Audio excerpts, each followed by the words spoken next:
Covert narcissism, when you realized you no longer knew what a healthy relationship felt like. Have you ever stopped and wondered why healthy relationships can sometimes feel unfamiliar? Why consistency feels almost suspicious? Why kindness can feel less emotionally powerful than unpredictability?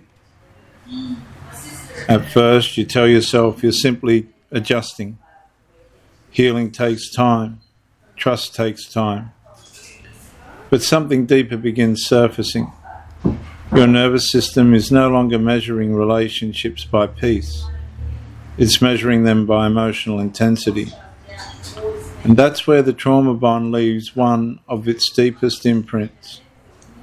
Not only on who you trust, but on what your mind and body begin recognizing as love. Love should not require emotional instability to feel emotionally significant. But eventually it can, especially after prolonged cycles of intermittent warmth, emotional withdrawal, uncertainty, hope interruption, temporary reassurance, and renewed confusion, have conditioned the nervous system to associate unpredictability with emotional importance. And that creates a devastating paradox. Calm feels unfamiliar, consistency feels emotionally flat, respect feels strangely ordinary, and while instability continues pulling at old emotional pathways, the body still remembers. That is the captivity. Because the trauma bond quietly changes the emotional measuring system itself. The relationship may end. The attachment may weaken. Yet the nervous system still searches for emotional intensity because intensity became confused with intimacy. Trauma bonds do not only distort who you love, they distort what love begins feeling like.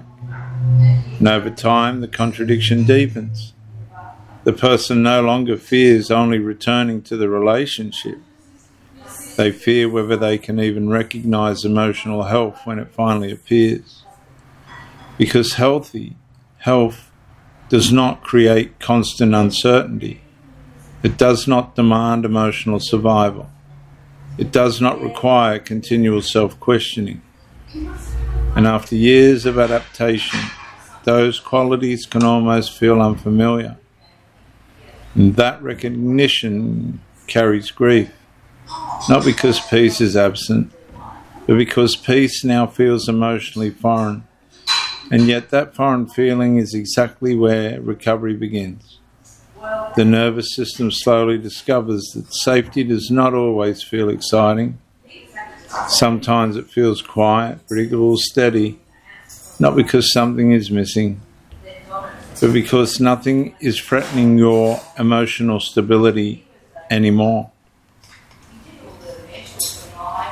Healing begins when the nervous system stops asking, why doesn't this relationship feel as intense? And starts asking, does this relationship allow me to remain fully myself without fear?